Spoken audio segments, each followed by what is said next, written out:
여러분, 오늘 읽은 말씀의 표면적인 주제는 이혼에 관한 것이죠. 어느 날 바리새인들이 예수님께 와서 이혼이란 주제를 가지고 질문을 했는데 2절에 보면 이렇습니다. 바리새인들이 예수께 나와 이를 시험하여 묻되 사람이 아내를 버리는 것이 옳으니이까. 근데 여러분, 이들이 예수님께 나올 때 몰라서 배우려고 나온 것일까요? 그게 아닙니다. 거기 보시면 그 동기를 얘기하고 있죠. 그를 시험하여. 이미 그들은 대답을 가지고 있어요. 이혼을 해야 되는 것인지 말아야 되는 것인지 대답을 가지고 예수님의 의중을 떠볼 요량으로 나와 있는 것입니다. 여러분, 이혼은 해도 되는 겁니까? 하면 안 되는 겁니까? 이렇게 물을 때 오늘 본문에는요, 두 가지 대답이 다 나오고 있어요. 이혼할 수 있지, 그런 대답도 있고, 하면 절대 안 돼 하는 대답도 오늘 본문에 나오고 있어요. 자, 이 문제를 가지고 바리새인들이 예수님을 시험하면서 질문을 했을 때 예수님께서는 대답을 하신 것이 아니라 오히려 되물으셨습니다. 그러면 어떻게 되물으셨나요? 너희 생각은 어떠냐?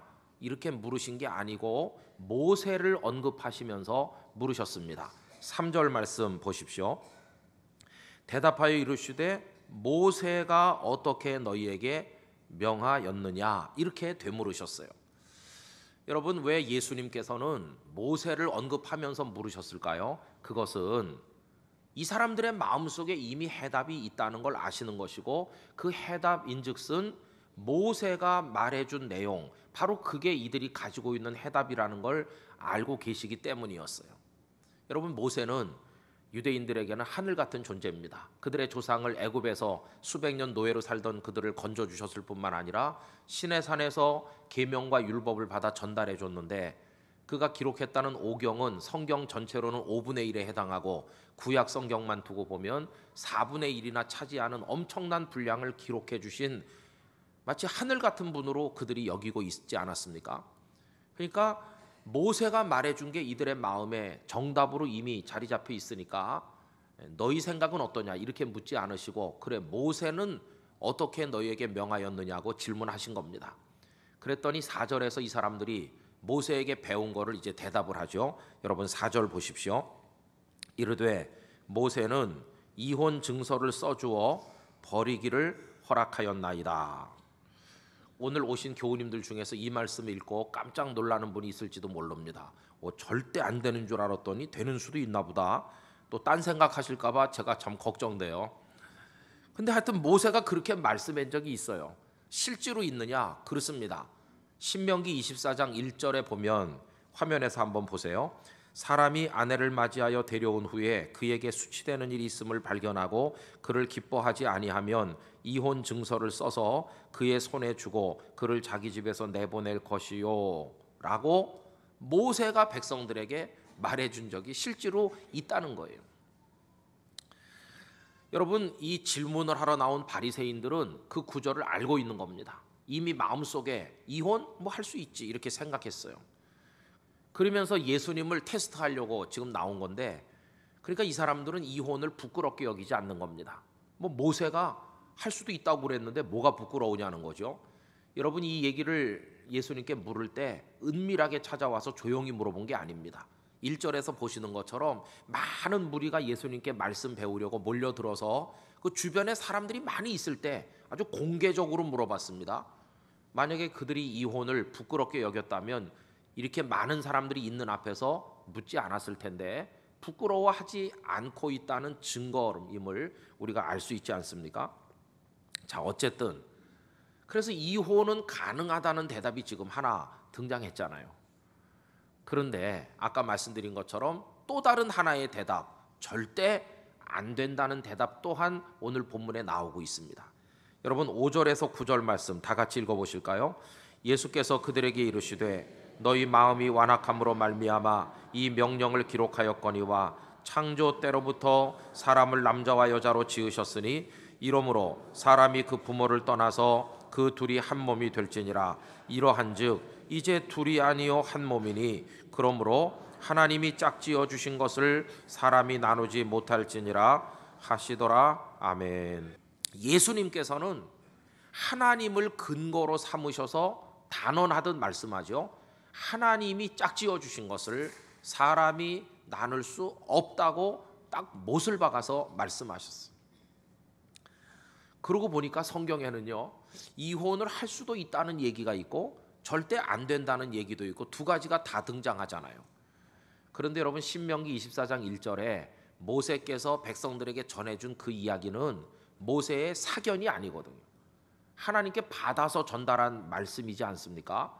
그러면 더 이상해지죠.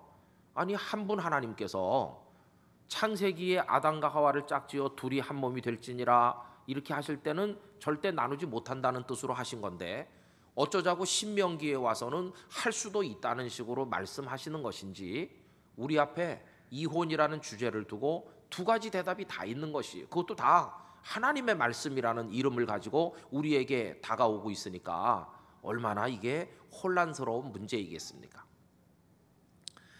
여러분, 이 말씀이 표면적으로는 이혼에 관한 얘기처럼 이렇게 보이는데, 그리고 대단히 헷갈리는 말씀이라고도 생각되는데, 우리가 어떤 명확한 결론이 나지 않을 때는 어떻게 하면 좋을까요?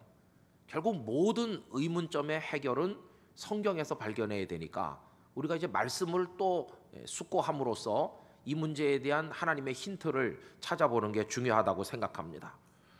자, 그렇게 할 때 우리에게 영감을 주는 말씀이 하나 있어요. 그게 뭐냐 하면 구약 성경에 나오는 호세아서입니다. 여러분, 호세아서를 우리에게 주신 목적이 뭔지를 오늘 이 말씀과 연관시켜서 생각해 볼 수가 있는 것이죠.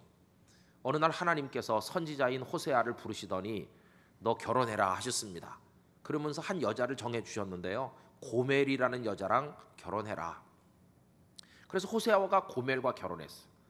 그런데 이 고멜은요 바람기가 많은 여자였어요. 그래가지고 남편 호세아를 끝까지 사랑하는 여인이 아니었어요. 툭하면 남편 품을 떠나서 바깥으로 나가 외간 남자들과 돌아다니는 그런 여자였어요. 그럼 여러분, 이 남편인 호세아가 그런 여인을 보면서 어떻게 할 수 있습니까? 신명기 24장 1절식으로 하면 얼마든지 그 여자랑 갈라설 수 있어요. 내보낼 수 있고 이혼할 수 있죠. 근데 호세아서는 우리에게 뭘 보여주느냐 하면 호세아가 그렇게 하지 않았다는 것이. 또 찾아가서 이 고멜을 달랩니다. 내가 당신을 다 용서한다. 그러면서 마음을 달래가지고 다시 집으로 데리고 오는 거예요. 이런 일을 계속해서 반복하니까 동네 사람들이 호세아를 어떻게 생각했겠습니까? 저 바보 같은 녀석이다. 남자 망신 다 시킨다. 아마 이러지 않았겠어요? 그러나 호세아는 그 여인을 또 가서 달래서 데리고 오고 또 달래서 데리고 오는 거예요. 그럼 어떤 사람이 호세아를 딱 붙들고 이보게, 아니 도대체 자네는 왜 이렇게 하는가? 신명기 24장 1절에서 버릴 수도 있다고 말씀하지 않았나? 하나도 양심에 꺼리끼지 말고 그런 여자 갈라서고 당당하게 따로 살아, 이렇게 얘기할 때 호세아가 뭐라고 대답할까요? 그 고멜을 다시 데리고 오는 이유에 대해 뭐라고 답할 거라고 생각하십니까? 대답은 딱 하나인 것이, 딱 하나. 아직도 나는 그 여인을 사랑한다는 것이. 옛날 노래 중에 아직도 그대는 내 사랑 뭐 그런 거 있는 거예요. 여러분, 이게 눈물 나는 얘기입니다. 아직도 나는 당신을 사랑하기 때문에. 그 사랑이라는 대답을 배제하고 고멜을 다시 데리고 오는 무슨 이유가 있을까요? 여러분, 여기서 우리는 대단히 중요한 문제 앞에 서게 돼요. 오늘 이 마가복음 10장에서는 이혼이 가능하냐 불가능하냐 이 법리적인 질문 가지고 지금 논쟁하는 것처럼 보이는데, 호세아서를 연결시키면 이게 법적 문제가 아니라는 것을 알게 돼요. 이 법리적인 문제가 아니고 사랑의 문제로 결국은 귀결된다는 걸 깨닫게 돼요. 이혼할 수 있나요 없나요의 문제가 아니라 이제 질문을 바꿔야 됩니다. 아직도 사랑하는가 사랑하지 않는가, 그 문제의 초점은 사랑에 있는 것이. 여러분, 사랑 앞에서 법이라고 하는 것은 무의미한 것입니다. 아무리 법적으로 이혼이 가능하다고 얘기하더라도 내가 사랑한다는데 그 법이 무슨 의미가 있어요? 또 법적으로 절대 안 된다고 한들 사랑하지 않으면 갈라서는 거죠, 그죠? 그러니까 법적으로 가능하냐 안 가능하냐 문제는 본질이 아니고, 진짜 본질은 사랑하고 있는지 아닌지, 이 사랑의 주제가 오늘 본문의 밑바닥에 흐르고 있는 진정한 주제라는 것을 깨닫게 돼요. 자, 그러면 지금 이 고귀한 하나님의 말씀이 성경에서 바람난 여자 얘기를 하면서 왜 한 남자가 바보같이 그 여자에게 그렇게 매달리는지, 이런 한 남자의 사랑 이야기를 하나님은 왜 기록하셔서 우리에게 읽게 하시는 겁니까? 이 고귀한 성경 속에 그런 얘기가 왜 필요한 것입니까? 도대체 뭘 말씀하시려고? 그 이유는 한 남자 호세아의 바보스럽기도 하고 불같기도 한 그 사랑의 이야기를 통해서 정작 어떤 다른 걸 말씀하고자 하시기 위함입니다. 그럼 하나님이 정말 우리에게 말씀하고 싶어 하는 게 뭘까요? 그건 다른 게 아니라 하나님께서도 그렇게 바보스러워 보이기도 하시고 불같아 보이는 사랑을 하고 계시다는 걸 말씀하고 싶으신 것입니다. 그럼 도대체 하나님은 누굴 사랑하신다는 건가? 여러분, 하나님도 결혼하셨습니다. 그리고 하나님도 이 불같은 사랑을 하고 계시기에 호세아라는 사람의 사랑 이야기를 통해 그걸 우리에게 말씀하는 겁니다. 아니, 그러면 영이시고 전능자이신 하나님께서 도대체 누구랑 결혼했단 말이냐? 여러분, 성경에서 하나님은 당신이 장가 드신다는 말씀을 여러 번 하고 있습니다. 호세아서 2장 19절과 20절을 화면에서 다 같이 읽어보실까요? 내가 네게 장가들어 영원히 살되 공의와 정의와 은총과 긍휼이 여김으로 네게 장가들며 진실함으로 네게 장가들리니 내가 여호와를 알리라. 아멘. 이렇게 말씀하셨거든요. 3번이나 장가든다고 말씀하셨어요. 누구에게? 배우자가 누구냐? 여러분, 예수님, 그 하나님의 신부는 이스라엘 백성이었습니다. 그래서 장가드는 그날이 오면 이스라엘 백성은 하나님을 뭐라고 부를까요? 당신은 내 남편이십니다. 이렇게 부르겠죠. 호세아 2장 16절 상반절에 보면 이렇습니다. 여호와께서 이르시되 그날에 네가 나를 내 남편이라 일컬을 것이다. 그러고 보면 하나님과 이스라엘 백성의 관계가 무슨 관계입니까? 남편이시고 아내 관계라는 걸 알 수 있어요. 자, 그러면 하나님은 그 결혼 생활이 행복하셨을까요? 근데 문제는 그게 아니라는 거예요. 왜 행복하지 못하셨는가? 이 이스라엘 백성이 꼭 호세아의 바람난 아내 고멜과 똑같았기 때문이에요. 이 이스라엘 백성은 남편이신 하나님 버렸습니다. 그리고 외간 남자와 놀아나듯이 바알신을 내 남편이라고 그러고 온갖 우상 숭배 다 하면서 그것들을 자기 남편처럼 섬기는 그 이스라엘 백성이었습니다. 그러면 하나님께서는 그 상황에서 어떻게 할 수 있나요? 하나님의 선택 가능성, 그거야 뭐 신명기 24장 1절처럼 그런 이스라엘 집어 던지고 갈라서도 하나도 미안한 게 없으시잖아요. 그렇게 하셔야 마땅한 것처럼 보이죠. 그런데 호세아가 그 고멜을 바보처럼 또 사랑하고 막 끝까지 데리고 오듯이 하나님께서도 이스라엘 백성을 그렇게 사랑하셨다는 겁니다. 또 사랑하시고 또 버리지 않으시고 또 데리고 오시고 또 곁에 두시고 또 품어주시니 그 사랑을 이스라엘 백성들이 받았다고 하는 것입니다. 하나님은 애초에 이스라엘과 신명기 24장 1절처럼 갈라설 생각 같은 걸 해본 적이 없으신 분이라는 걸 알 수 있어요. 나는 너를 끝까지 사랑한다. 그러면 애초부터 갈라서지도 않으실 하나님께서 왜 신명기 24장 1절을 말씀하셔가지고 사람들로 하여금 헷갈리게 만드시는가? 오늘 예수님은 그 말씀을 주신 이유를 명확히 지적하셨어요. 오늘 본문 5절을 다시 한번 보실까요? 예수께서 그들에게 이르시되 너희 마음이 완악함으로 말미암아 이 신명기 24장 1절의 명령을 기록한 것이라고 대답하시는 거예요. 너희 인간들이 너무나 완악하기 때문에 하나의 편법처럼 말씀하는 거지 본래는 그런 게 아니라는 것이에요.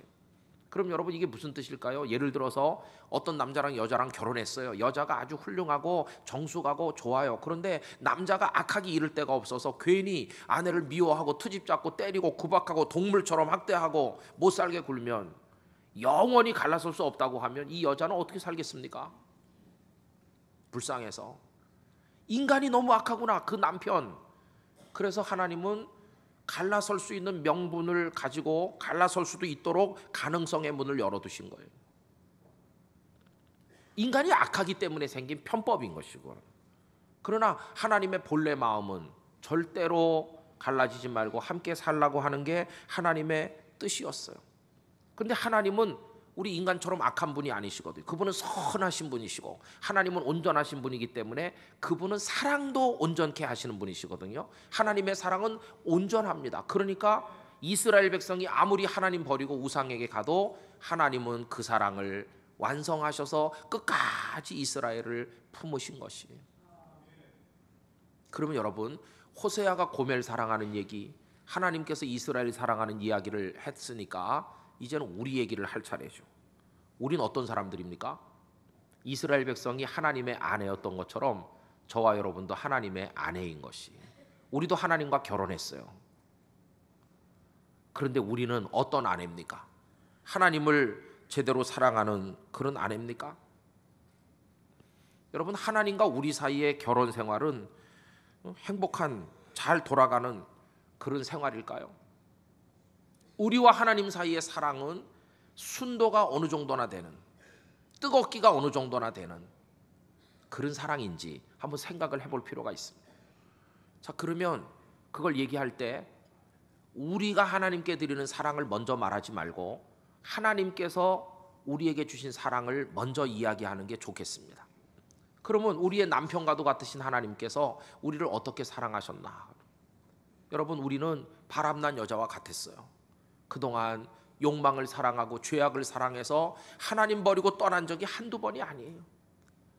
의인은 없나니 한 사람도 없다는 말씀에서 자유로울 수 있는 사람 우리 중에 아무도 없습니다. 우리는 다 더럽혀진 여인과 같아요. 우린 그런 사람이에요. 그러면 하나님께서 우리를 어떻게 대하시면 될까요? 신명기 24장 1절처럼 하셨더라면 하나님 우리 다 100번이고 1000번이고 벌써 버리셨어야 돼요. 하나님께서 우리에게 이혼을 선언해도 우리 할 말이 없어요. 이제 너를 상대하지 않겠다, 그렇게 버리셨어도 되는데 하나님은 우리를 지금까지도 사랑하신다는 거예요. 버리질 않으시고. 여러분, 그거 아십니까? 저는 오늘 주일 아침에 나오면서 오늘도 하나님의 집에 앉아 있을 수 있다는 이 사실 자체가 하나님께서 아직도 우리를 사랑하신다는 증거가 아니고 무엇이겠는가? 여러분, 하나님은 우리를 여전히 사랑하시는 것이, 눈물 날 정도로 그렇게 사랑하시는 거죠. 그럼 이제 우리가 대답할 차례입니다. 여러분은 하나님을 어떤 사랑으로 앞으로 사랑하시겠습니까? 이렇게 물으면, 목사님 나는요 신명기 24장 1절이 마음에 들어요. 그냥 좀 사랑하다가 뭐 수틀리면 하나님하고 갈라설 생각이 있어요. 언제든지 나 하나님하고 이혼할 준비 돼 있어요.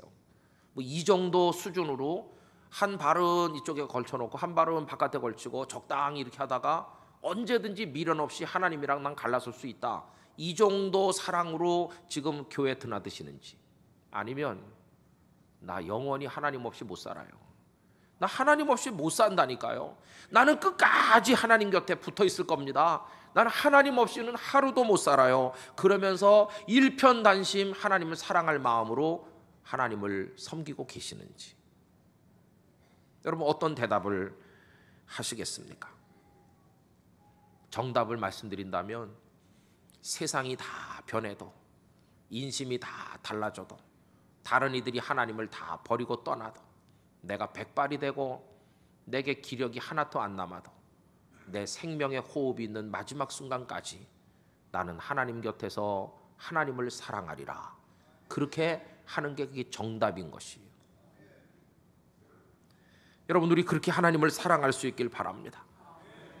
신명기 24장 1절처럼 대충 하다가 언제든지 갈라질 수 있다는 식으로 그렇게 시시하게 하나님을 섬겨서는 안 되는 것이, 끝까지 그럼 여러분, 무슨 일이 있어도 난 하나님 없이 못 살고 하나님을 사랑하겠다는 다짐을 가진다면 그 사랑이 쉽겠습니까?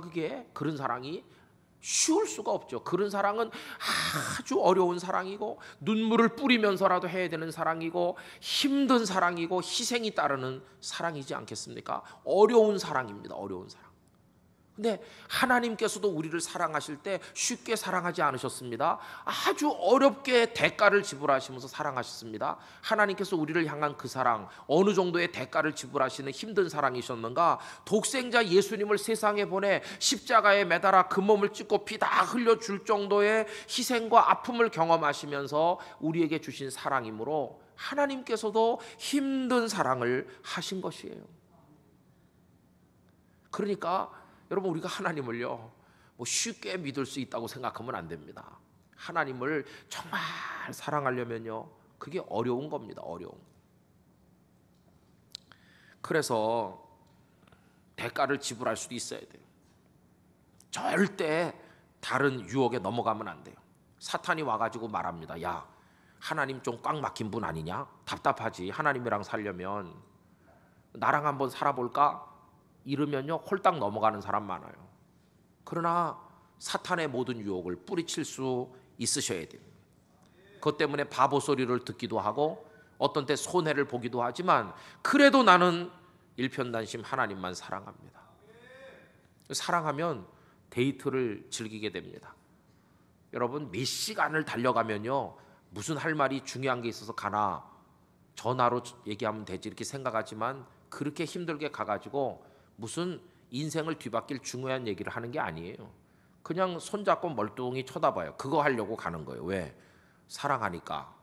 할 일도 없나 보다 생각하지만 사랑하면 그렇게 되는 거예요.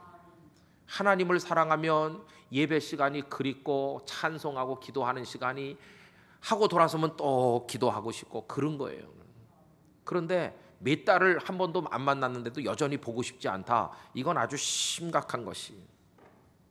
여러분, 하나님을 어떻게 만나고 싶어 하시는지 하나님과의 데이트를 즐기실 수 있기를 바랍니다. 예배하고 또 예배하고. 오늘 오실 때 여러분들의 마음이 어떠셨는지 모르겠어요. 또 사랑하면요 뭐든지 다 줘도 아깝지 않잖아요.